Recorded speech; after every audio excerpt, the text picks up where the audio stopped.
আজি এই অনুষ্ঠান আয়োজন কৰি আপোনালোকে প্ৰতীয়মান কৰিলে যে বৃহত্তৰ অসমীয়া সমাজৰ আপোনালোকে এক এৰাব নোৱাৰা অংশ।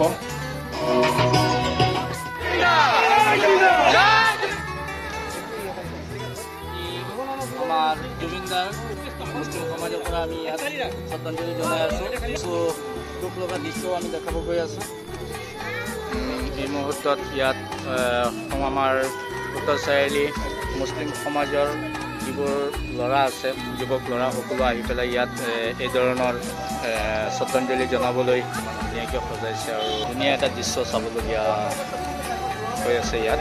যিহেতু গোটেই যুৱকবোৰে ইয়াত আহি পেলাই এনেধৰণৰ সহায় সহযোগিতা কৰি ইমান ধুনীয়া কৰাইছে। সকলোৱে মৰমৰ জুবিনদা আজি আমাৰ মাজত নাই, তাৰে শোক প্ৰকাশ কৰি আমাৰ ইয়াত শ্ৰদ্ধাঞ্জলি জনাই আছে। যিহেতু কেইবাজনো ইয়াত যুৱক উপস্থিত আছে।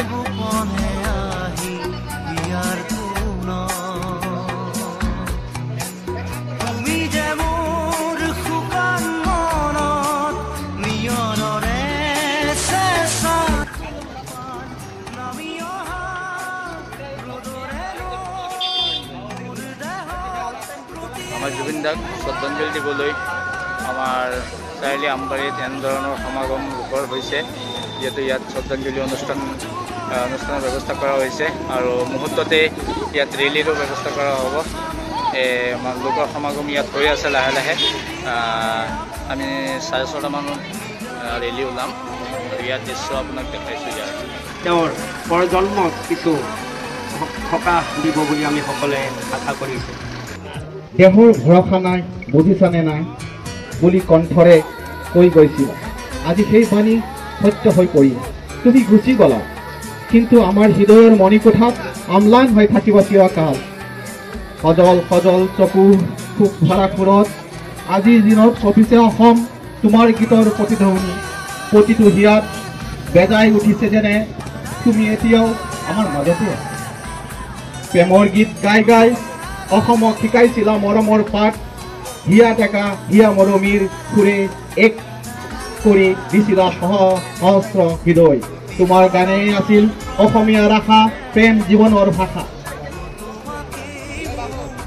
আজিৰ পৰা আমাৰ জীৱনত একেটা বিৰহী ৰজনী, কিয়নো মই ভাগৰা নাই, জীৱন হেৰুৱা নাই বুলি কোৱা তুমি অকালতে নিদিলা। কিন্তু জুবিন, তুমি য'ত আছা শান্তিৰ সুৰতে বিশ্ৰাম লোৱা। আমাৰ প্ৰাণ, আমাৰ প্ৰেম, আমাৰ অসম চিৰকাল গাই থাকিব। জুবিন, তুমি আমাৰ হিয়াত বাচি থাকিবা। ধন্যবাদ। জুবিন গাৰ্গ বুলি ক'লে একেবাৰে ফুল কোমলীয়া বয়সৰ পৰা আশী ঊৰ্ধৰ বৃদ্ধ বনিতালৈকে সকলো স্তৰৰ মানুহৰ তেওঁৰ প্ৰতি এক ধাউতি আছিল। আজি আন্তৰিক ধন্যবাদ জ্ঞাপন কৰিছোঁ উত্তৰ চাৰিআলি মুছলিম যুৱ সংঘই খুব ধুনীয়াকৈ এই অঞ্চলত এনেকুৱা আমবাৰীত এনেকুৱা ধুনীয়াকৈ এই শ্ৰদ্ধাঞ্জলি অনুষ্ঠান আয়োজন কৰি যি শ্ৰদ্ধা নিবেদিছে, আমি উদ্যোক্তাসকলক আন্তৰিক ধন্যবাদ জ্ঞাপন কৰিছোঁ। কাৰণ সকলোৱে কৰিছে, বিভিন্ন প্ৰান্তত গাঁৱে ভূঞে মানুহে সকলোৱে কৰিছে। আজি লকডাউনৰ নিচিনা পৰিস্থিতি সৃষ্টি কৰিছে, যিটো সময়ত লকডাউনৰ সময়ত চৰকাৰে জোৰ জবস্তি মানুহক ঘৰত সোমোৱাই দিছিল কৰোণা মহামাৰীৰ কাৰণে। এতিয়া কিন্তু জুবিনদাৰ কাৰণে মানুহ যে আমাৰ হিয়াৰ আমঠু বুলি যে আমি কৈছোঁ, কিহৰ কাৰণেনো হিয়াৰ আমঠু, এই কথা সৰ্বত্ৰে প্ৰকাশ পাইছে। আজি তেওঁ বিশ্বৰ 4 নম্বৰ এনে এক ব্যক্তি হৈ গৈছে, যি ব্যক্তি নেকি মানুহে স্বতঃস্ফূৰ্তভাৱে তেওঁৰ কাৰণে ওলাই গৈছে, জনসমুদ্ৰত পৰিণত হৈছে। সেইগৰাকীয়ে ব্যক্তি আছিল, সেইগৰাকীয়ে কণ্ঠশিল্পী আছিল আমাৰ জুবিন গাৰ্গ। আমি তেনে আৰু দ্বিতীয় ব্যক্তি পাম বুলি আশা ৰখা নাই, ভৱিষ্যতলৈ কেতিয়াও পাম বুলি কোনেও আশা ৰখা নাই। কিন্তু জুবিন গাৰ্গ যে আমাৰ মাজত আছে, সদায় দিন থাকিব, এই কথাটো কিন্তু সকলোৱে বিশ্বাসত ৰাখিছে। আমি পুনৰবাৰ এই অনুষ্ঠানৰ জৰিয়তে তেখেতৰ আত্মাৰ সদগতি কামনা কৰিলোঁ, প্ৰণিপাত জনাইছোঁ আৰু সকলোৱে যাতে এই অনুষ্ঠানটোৰ পৰা সকলোৱে প্ৰাৰ্থনা কৰে তেখেতে য'তে আছে ভালে থাকক। আৰু উদ্যোক্তাসকলক পুনৰবাৰ আন্তৰিক ধন্যবাদ জ্ঞাপন কৰি মোৰ বক্তব্য সামৰিছোঁ। ধন্যবাদ। জয় অসম। মোৰ আন্তৰিক ধন্যবাদ জ্ঞাপন কৰিছোঁ। আজি এই অনুষ্ঠান আয়োজন কৰি আপোনালোকে প্ৰতীয়মান কৰিলে যে বৃহত্তৰ অসমীয়া সমাজৰ আপোনালোকে এক এৰাব নোৱাৰা অংশ। আৰু জুবিন গাৰ্গৰ বিষয়ে আচলতে ক'বলগীয়া কিবা আছে বুলি মই নাভাবোঁ। যথেষ্ট সংখ্যক ব্যক্তিয়ে জুবিন গাৰ্গৰ বিষয়ে ইতিমধ্যে কৈছে আৰু আপোনালোকৰো সকলো ইয়াত যিখিনি মানুহ আছে সকলো নিশ্চয় মোৰ দৰে জুবিন গাৰ্গৰ গান শুনি ডাঙৰ হৈছে।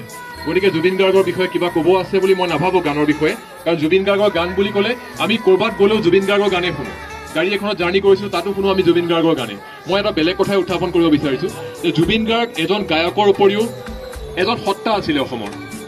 আপোনালোকৰ কাৰোবাৰ নিশ্চয় মনত আছে যে তেওঁ গানৰ মাজত কিছুমান কথা কৈছিলে, যিবিলাক কথাৰ মাজেদি সমাজত কিছুমান বাৰ্তা দিছিলে। সেই কথাৰ কাৰণে আজি জুবিন গাৰ্গ আমাৰ অন্তৰত আছে। জুবিন গাৰ্গে সমাজখনত জাতি ধৰ্ম বৰ্ণৰ ঊৰ্ধত গৈ তেখেতে একাকাৰ কৰি এখন অসমীয়া সমাজ তেখেতে কামনা কৰিছিল। জুবিন গাৰ্গে কোনো ধৰ্ম, কোনো জাতি, কোনো বৰ্ণ এইবিলাকৰ ওপৰত কেতিয়াও কথা কোৱা নাছিলে। তেওঁ সদায় সকলোকে একলগ কৰি তেওঁ এখন অসমীয়া সমাজ গঢ়িব বিচাৰিছিলে, আৰু যিটো আজি মানুহজন আমাৰ মাজত নাই। কিন্তু আপোনালোকে সকলোৱে দেখিছে যে জুবিন গাৰ্গ আজি নিজে মৃত্যুৰ কোলাত থাকিও তেখেতে গোটেই অসমীয়া সমাজখনক সাঙুৰি আজি বিশ্ব অভিলেখ কৰিছে। 4 নম্বৰজন মানুহ হৈছে তেখেত। যেনেধৰণে সমগ্ৰ অসমৰ জাতি ধৰ্ম বৰ্ণ নিৰ্বিশেষে সকলো মানুহ আহি এক বিশ্ব অভিলেখ সৃষ্টি কৰিলে, তাতে জুবিন গাৰ্গ। সেইকাৰণে জুবিন গাৰ্গ এক সত্তা। এই জুবিন নামৰ সত্তাটোত আজি সকলো জাতি ধৰ্মৰ মানুহ লগ হৈ এক বিশ্ব অভিলেখ সৃষ্টি কৰিলে, য'ত বিশ্বৰ ভিতৰতে 4 নম্বৰত কিমান সংখ্যক জনসমাগম হৈছে বুলি তেখেতে প্ৰতীয়মান কৰিলে। আমি শেষত এই অনুষ্ঠান আয়োজন কৰাৰ বাবে আপোনালোক সকলোলৈকে আন্তৰিক ধন্যবাদ জ্ঞাপন কৰিছোঁ। বিশেষ নকওঁ, পুনৰ জুবিন গাৰ্গ ডাঙৰীয়ালৈ আমি আন্তৰিক শ্ৰদ্ধাঞ্জলি জ্ঞাপন কৰি আমাৰ বক্তব্য সামৰণি মাৰিছোঁ। ধন্যবাদ। জয় অসম।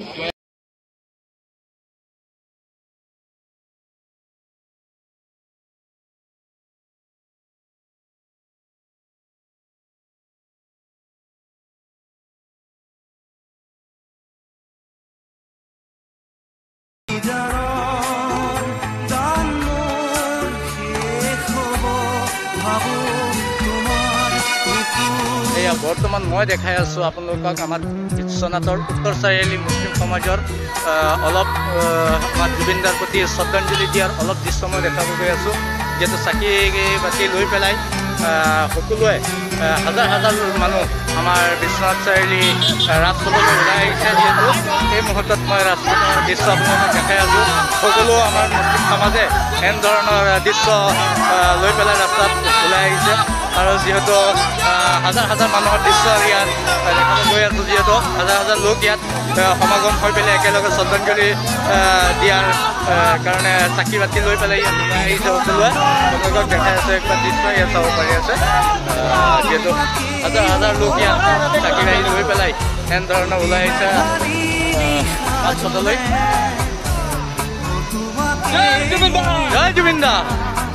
এনেধৰণৰ দৃশ্য মই আপোনালোকক দেখাব গৈ আছোঁ। যিহেতু এয়া আমাৰ মুছলিম সমাজৰ দৃশ্য, যিহেতু আমাৰ মৰমৰ জুবিন দা বৰ্তমান আমাৰ মাজত নাই, সেইকাৰণে যিহেতু অলপ দৃশ্য ইয়াত শ্ৰদ্ধাঞ্জলিৰে দৃশ্য। জয় জুবিন দা। জয় জুবিন দা।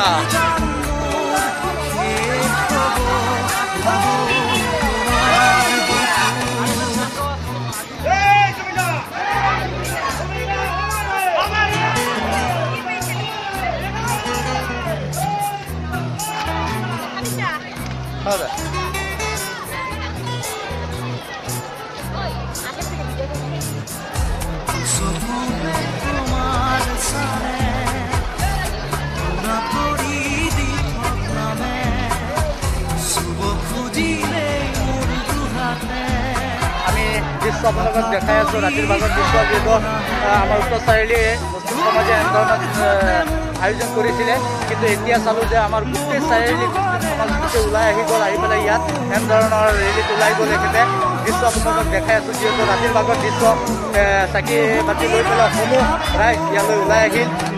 জয় জুবিন দা। জয় জুবিন দা। জয় জুবিন দা।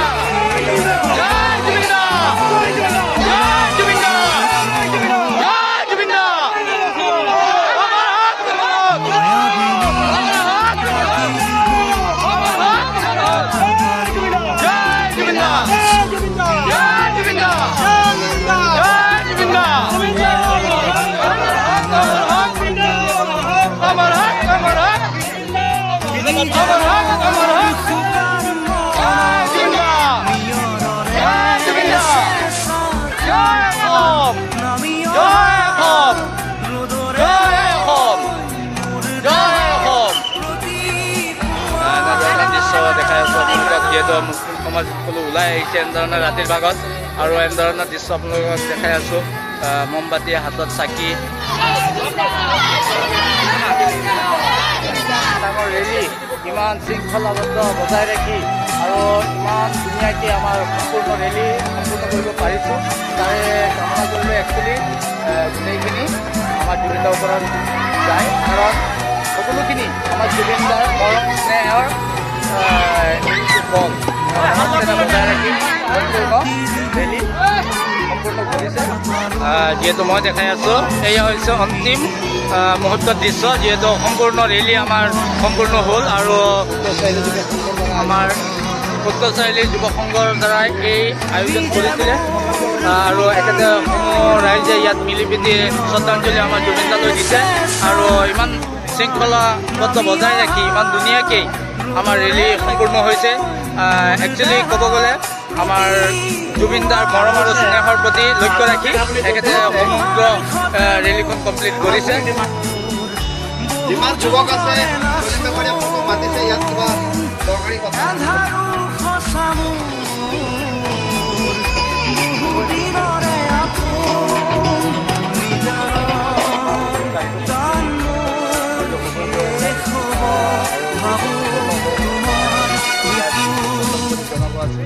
কাৰ্যসূচী এতিয়া সম্পূৰ্ণ হৈ গ'ল প্ৰত্যেকতে আমি